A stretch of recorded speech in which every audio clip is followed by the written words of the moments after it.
Wheaton College professor Robert McKenzie wrote about the Pilgrims. And he wrote about their heroism, but he also wrote about their weaknesses. He said, "There is much to admire about the company of plain Englishmen who disembarked from the Mayflower almost 4 centuries ago. They were men and women who exhibited enormous courage in the face of unspeakable hardship and loss. They loved their children, they loved the body of Christ, and they abandoned everything that was familiar to them to serve both. They have given us an invaluable Christian example of belief, action, and endurance." However, he says, human frailty is a part of the Pilgrims' story as well. They argued among themselves. Who would have guessed? They were frequently duped both by strangers and purported friends. They were ethnocentric and sometimes self-righteous. They struggled with their finances. They were frightened by wolves. They got lost in the woods. A key leader got caught by an Indian deer trap and dangled helplessly upside down for hours. In years to come, they would have a hard time keeping a pastor, and many of their number would move away in search of larger farms, prompting William Bradford to speak of the Plymouth Church as an ancient mother grown old and forsaken by her children. They had flaws. Who would have guessed? Right? They're just like all of us. We remember them and think of all the good things about them, but they had weaknesses, and the same is true for any hero. You know, it's easy to forget that even the greatest heroes were flawed. And really that is good. It's a good thing to know that God can use even those who are flawed. Therefore, God can use us. He can use me. This morning we're starting a series on the life of Abraham, another flawed individual. You know, Abraham is such a hero to the Jews even today. Throughout the Bible, he's referred to as the father of the faith. There are 31 Old Testament verses that refer to Abraham as the father of the faith, and there are another 18 in the New Testament. Abraham's life teaches us about faith, the nature of faith. But it also teaches us that faith is demonstrated not through what we say, but what we do. Faith is demonstrated through our obedience to God. And so as we go through this study, we're going to see some of Abraham's weaknesses, but we'll also see the strength of his faith when it was tested. Now turn with me to Genesis chapter 11 as we start this study. And Abraham's first defining moment of faith is going to be found in chapter 12. But before we get there, I want to get just a little bit of background information that we find in chapter 11. Following the story of the Tower of Babel, which is the first part of chapter 11, we come to some genealogy. And we're not going to read all of the genealogy, but I think it's important to know Abraham's genealogy. So Noah had 3 sons, Shem, Ham, and Japheth. And beginning in verse 10 of 11, we see the descendants of Shem. Verse 10. This is the account of Shem's family line. 2 years after the flood, when Shem was 100 years old, he became the father of Arphaxad.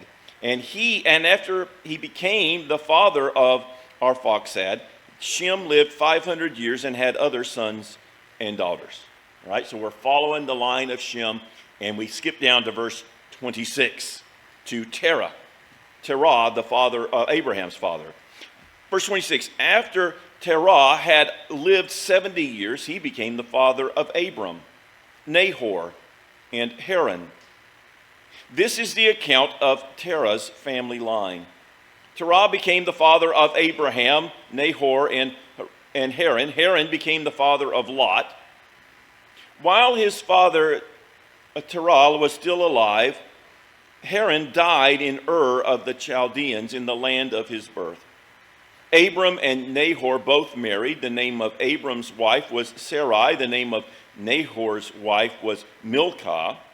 She was the daughter of Haran, the father of both Milcah and Ishkah. Now, Sarai was childless because she was not able to conceive. Terah took his son Abram, his grandson Lot, from Haran, and this grandson Lot, son of Haran, and his daughter-in-law Sarai, the wife of his son Abram, and together they set out from Ur of the Chaldeans to go to Canaan. But when they came to Haran, they settled there. Terah lived 205 years, and he died in Haran. Now, there's a lot of names in there that we don't pronounce real often. Maybe I should have just skipped that part because of that. But it's important information. We find several people that are going to be important in Abraham's story. First, there's Abraham's father, Terah. Second, there's Abraham's nephew, Lot. And then third, there's Abraham's wife, Sarai, or Sarah. And the chapter ends with Abraham's father moving from Ur, and I've got a map for you. That's number one. So this is where they start, and we're told they're heading to Canaan. But they only get as far as Haran, which is number 2 on the map, and then Canaan being number 3. And the question is why? Why did they start out? Now, while Abraham was still in Haran, God spoke to him. So chapter 12, verse 1. The Lord had said to Abram, "Go from your country, your people, and your father's household to the land I will show you." So there's some speculation as to why Terah moved from Ur to Haran on his way to Canaan. Why was he even leaving? Tradition suggests that God had originally called Abraham's father to go to Canaan, and he got halfway there and he gave up. So he started, but he didn't finish. Some other scholars suggest that God had called Abraham, that it was Abraham, because of Abraham's calling, that they were headed to Canaan. And he took his father with him, and they got to Haran, and and then God clarified, "No, I didn't mean go with your father. You need to leave him here, and you go on." We're just not told. But it's an interesting verse that tells us they were headed to Canaan, but they never got there. So what was the problem? We don't know. And there are a lot of questions that I'd like to have answered. I wonder how old Abraham was when they left Ur. How long did they spend in Haran? Because we're going to read that he gathered some wealth while he was there. All right, so God calls him. He says, "Leave your father's household and go to this place that I'm going to show you." In addition to this command to move, God also promised some blessings. Beginning with verse 2, God says, "I will make you into a great nation, and I will bless you, and I will make your name great, and you will be a blessing. I will bless those who bless you, and whoever curses you, I will curse, and all peoples on earth will be blessed through you." Now, this is referred to as the Abrahamic covenant. It's a covenant made with Abraham. A covenant is an agreement between two people, one of them usually a lot stronger, greater than the other. So it's initiated by this greater person. And this greater person says, "I will make this agreement with you. Here are the things that I will do for you, and here's what I will expect from you." For example, somebody owns a lot of land and they say, "I will give you a place to live and I'll protect you, and then I will expect you to give me a quarter of your crops every year," right? So there's this agreement.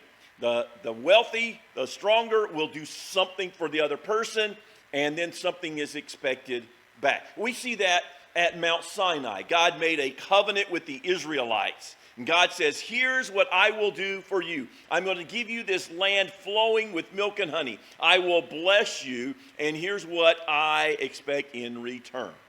You will keep my commands. You will worship me only. Right? So there's this agreement. But notice in this agreement, in this covenant, God says, here's what I will do for you, but we never read about what Abraham is expected to do in return. The only thing that's expected in return is that he believe God, and that he demonstrate that belief through his obedience, that he indeed move to this land. Here are the blessings, the promises that God makes. First, God says he will bless Abraham. Second, God will make his descendants a great nation. Third, God will make Abraham's name great. Generations later, we still remember Abraham. Generations later, thousands of years later, he is still honored. Fourth, God will not only bless Abraham, but God will bless him to the point that he will be able to bless others around him. Fifth, God will protect Abraham. Those who try to harm Abraham, God's going to curse them. And then sixth, all the earth would be blessed through Abraham. And this promise is seen to be a promise concerning the Messiah. The Messiah, the promised one, the anointed one, would come through Abraham and through his descendants. And so God says, I will bless you. Here are the blessings. And I want you to move to this land. When we're young, we like to move. We like to see new things, look forward to seeing new sights. But those weren't true of Abraham. As we'll see, he was no longer very young. And two, moving a great distance included a lot of dangers that we don't have today. And so God calls him to move. And what was Abraham's response? Beginning with verse 4. So Abraham went. God said, I want you to go. And Abraham went, as the Lord had told him. And Lot went with him. Abram was 75 years old when he set out from Haran. He took his wife Sarai, his nephew Lot, all the possessions they had accumulated, and the people they had acquired in Haran, and they set out for the land of Canaan, and they arrived there. Abraham traveled through the land as far as the site of the great tree of Moreh in Shechem.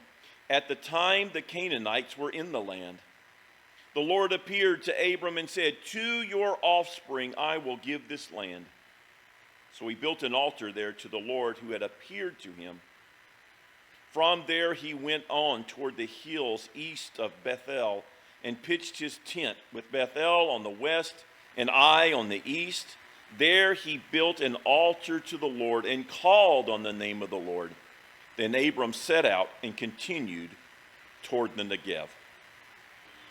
Now again, I think the lesson that we need to learn from the life of Abraham is that faith is demonstrated by our actions. It's demonstrated by our obedience.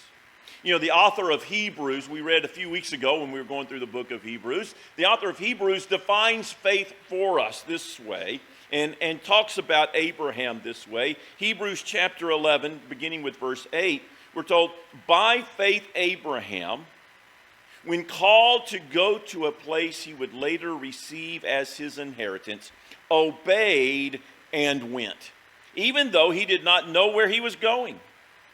By faith, he made his home in the promised land like a stranger in a foreign country. He lived in tents, as did Isaac and Jacob, who were heirs with him of the same promise. For he was looking forward to a city with foundations, whose architect and builder is God. And by faith, even Sarah, who was past childbearing age, was enabled to bear children because she considered him faithful who had made the promise. And so from this one man, and he as good as dead, came descendants as numerous as the stars in the sky and as countless as the sand on the seashore. Abraham heard God's command, and his immediate reaction is to obey. He obeyed, and he went. Now, what would you have done? If God called you, I want you to leave your family. I want you to go to this country. I'm not telling you yet where you're going. I just want you to go, pack up your bags, and get ready. What would you have done? Consider the difficulty of travel. It was over 400 miles from Haran to Canaan. They're traveling like 20 miles a day. This is a long trip. And then you consider his age. Now, here are three difficulties that I think Abraham faced in his obedience to God. First, Abraham was moving to a place that he didn't know. He's moving from this place that he knew well to a place he had no idea anything about because God didn't tell him about it. It's easy for us to think or to assume that Abraham was moving from one backwoods village to another backwoods village, right? There's nothing you're leaving behind. There's nothing you're going to, but that's really not the way things were. Ur was located in an area called Sumer. They may have been less technologically advanced than we are. They didn't have computers and cell phones, and sometimes I think we might actually want to get rid of those. But they were an advanced culture. Their summer temperatures averaged 180 degrees. And so they learned how to channel water for their crops. The farmers kept almanacs for hundreds of years that recorded how much rainfall they received each year. They had a formalized schooling system. Kids went to school 12 months a year, all day long. They learned reading and math and writing. They learned agriculture and farming. They studied botany, zoology, and animal husbandry. In later teen years, the boys learned military training and warfare. So this is the culture that Abraham is giving up to go out to the middle of nowhere. He's leaving something, highly prized, to go where God commanded him. About 4 years ago, a friend of mine moved to Kansas. And before he moved to Kansas, he asked me what I thought about it. So I don't know. I've never been to Kansas, no desire to go to Kansas. So I started doing some research. Now, he and his wife thought about a few different towns they might move to, but they settled on Junction City, which is just southwest of Manhattan, Kansas. They found a house, and when they told me where the house was, I found it on Google Maps, and then I located it on Street View, and because it was listed for sale, I could even see the interior of the house. I saw every room in the house. They hadn't even left Tennessee yet, and I already saw where they were moving to. I found a donut shop 2 blocks from the house, because a donut shop is important, right? You got to know where the food is.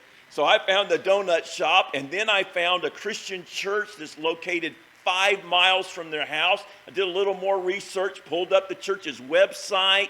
I know who the preacher is. I listened to a few worship services, right, just to check things out, make sure this is a church I could recommend for him to go to, right? After he moved to Kansas, I knew that community better than he did. In fact, for the next couple of months, he would call me and ask me questions. He's lived there. He was living there, and he's asking me, hey, do you know where this store is? I certainly do. This is how you get there from your house. Now it shows you just how much you can find online.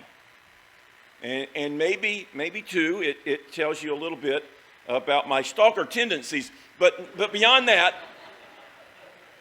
it shows you can do this research. So you're going to move to this new town, and you can find out all kinds of things about it, the history and what's there, right? Abraham didn't have that. God just said, I want you to go to this place, and I'll show you when you get there. And Abraham went. He obeyed. It required Abraham to take a step of faith, right? And he didn't know until he took that next step. And that next step, and God showed him and he obeyed. Second, I think it took faith just to listen to God, to hear God, to recognize that this was God's voice, the creator of the universe, and to obey him. Now again, going back to Hebrews chapter 11, we receive this definition of faith. Hebrews chapter 11, verses 1 and 2 says, "Now faith is confidence in what we hope for and assurance about what we do not see. This is what the ancients were commended for." And then verse 6, "And without faith it is impossible to please God, because anyone who comes to him must believe that he exists and that he rewards those who earnestly seek him." And we need to remember that Abraham did not come from a family who worshiped God. What we find in the scriptures is that Abraham's family, his community, they worshiped idols. They didn't worship God. No, there's no record of anyone in his immediate family worshiping God. Later, when Jacob, Abraham's grandson, grandson, traveled to back home to find a wife, right? And what did he find? He found that they were worshiping these idols. They've got lots of idols. Later, when Joshua was encouraging the Israelites, now they're in the promised land, he's encouraging them to follow God only. He reminded them of all the idols their forefathers worshiped in the land of Ur. And so it doesn't sound like anyone that Abraham knows was worshiping God, and yet when God spoke to him, he believed what God said and he obeyed. He believed and he obeyed. He's the only one. And yet he obeyed. And then third, we're told that Sarah was barren. I like the way that the author of Hebrews put it for Abraham. He says, even though Abraham was as good as dead. That's not a very good way to put it. He's only 75. But you understand, we find out later in Abraham's story that Sarah was 10 years younger, so she was 65. I mean, these are the ages that we retire. And God's calling Abraham to move and saying, and now I know you haven't had any children to this point, but I'm going to make you a father now. You know, you'd like to be a father younger when you still got a lot of energy. It's now when God is going to make him a father. And it's still, even then, it's going to be another 25 years. You know, they lived in a culture where it wasn't unusual to have a dozen or more children. And so not to have any children was to be seen as a curse. And yet God is saying, I'm going to make you into a great nation. Even though he and Sarah were well past the age of having children, they both believed God. They both believed that God would keep that promise, that he would do what he said, and he would provide children for them. And so it's because of Abraham's obedience to God, which was demonstrated, right, which demonstrated his faith, right, that he is now called the father of faith. And we'll see in the next week that Abraham wasn't perfect any more than the pilgrims were, or anyone else. No one's perfect. But what we remember Abraham for is for his faith, his trust, and his obedience, despite the obstacles that he faced. Todd Skinner was one of the most respected rock climbers of his generation. But his greatest challenge was tackling a mountain called Trango Tower. It's the world's highest freestanding spire. With a near vertical drop, it's located in one of the most hostile and remote regions of the planet. He spent years researching, planning how to climb this mountain. No one believed that he could do it, but he continued to make plans. He says when they finally got there and the mountain came into view, he began to have doubts as well. But he continued. He describes that moment. He says, we turned a corner and there it was. Trango Tower rose stunningly before us. The reality hit us like a shockwave.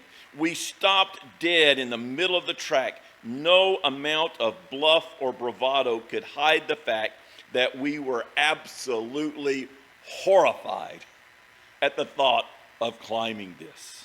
But they had come, and they were going to do it. He said the only way to know what they needed to do was to climb it. He said the first danger in the preparation process of an expedition is the tendency to postpone leaving until every question has been answered. I want to know everything about this. I want to have every question answered. But he said they didn't know until they started climbing. There were so many questions that they had that they could only learn by doing it. It took them 60 days. Think about that. 60 days of climbing to reach the peak. Again, despite years of preparation and training, much of what they learned about the tower, they learned by climbing it. And this is where Abraham was, and this is where we are. God calls us to obey. And he's not going to answer every question that we have.